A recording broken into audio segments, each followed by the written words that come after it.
2026 start ചെയ്തത് തൊട്ട് ഞാൻ എപ്പോഴും ഹോസ്പിറ്റലിൽ തന്നെയായിരുന്നു കേട്ടോ. എനിക്ക് ഓരോരോ അസുഖങ്ങളും ഇങ്ങനെ വന്നുകൊണ്ടിരിക്കും.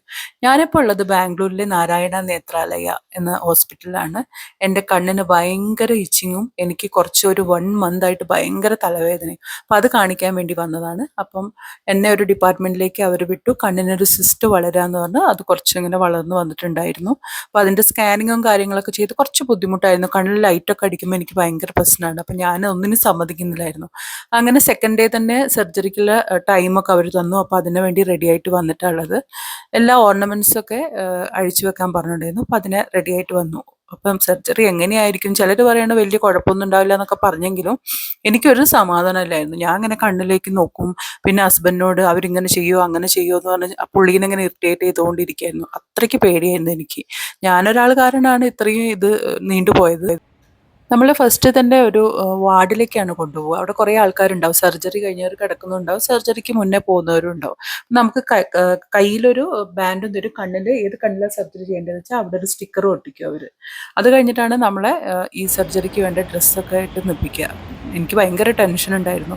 ഞാൻ തന്നെയാണ് കേട്ടോ കുറേ കാലമായിട്ട് ഇത് ഡിലേ ആക്കി കൊണ്ടുവന്നത്, കണ്ണ് കാണിക്കാതെ. ഒരുപാട് എനിക്ക് ഭയങ്കരമായിട്ട് ഇച്ചിങ്ങും റെഡ് കളർ ആവലും ഭയങ്കര തലവേദനയും ഉണ്ടായിരുന്നു.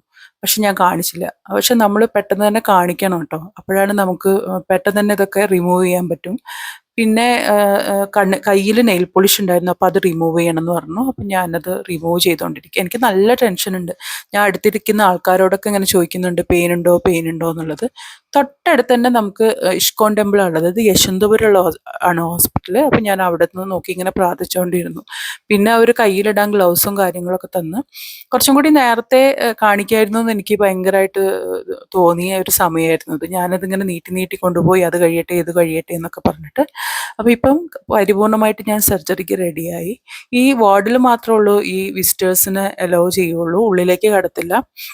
നമ്മളെ ഒറ്റയ്ക്കേ കൊണ്ടുപോകുക. അപ്പോൾ അതിൻ്റെ ഒരു ടെൻഷൻ എനിക്കുണ്ടായിരുന്നു. എങ്ങനെയാണ് അത് ഉണ്ടാവുമെന്നൊന്നും അറിയില്ലല്ലോ. അങ്ങനെ അനസ്തേഷ്യ തന്നിട്ടാണ് ഇത് ചെയ്തത്. അപ്പം സർജറിയൊക്കെ നല്ല രീതിക്ക് കഴിഞ്ഞു. കുറച്ചൊക്കെ പെയിൻ ഉണ്ടെങ്കിലും ഓക്കെ ആയിരുന്നു. സർജറി കഴിഞ്ഞിട്ട് പിന്നെ എങ്ങനെയായിരുന്നു കേട്ടോ എൻ്റെ അവസ്ഥ. അത് കഴിഞ്ഞ് സെക്കൻഡ് ഡേ നമ്മൾ കാണിക്കാൻ പോകുമ്പോൾ അപ്പോഴേക്കും ഈ ബാൻഡേജ് ഒക്കെ റിമൂവ് ചെയ്യും. കണ്ണിൽ ചെറിയൊരു റെഡ് കളറും പിന്നെ ഒരു തടിപ്പും ഉണ്ടായിരുന്നു. പക്ഷെ എന്നാലും ഞാനിപ്പോൾ ഓക്കെ ആണ് കേട്ടോ. എൻ്റെ കണ്ണിപ്പോൾ വളരെ സുഖമായിട്ടുണ്ട്. ഇന്നത്തെ വീഡിയോ ഞാൻ ഇവിടെ വൈൻഡപ്പ് ചെയ്യാണ് കേട്ടോ. അപ്പോൾ അടുത്ത വീഡിയോ ആയിട്ട് വീണ്ടും കാണാം.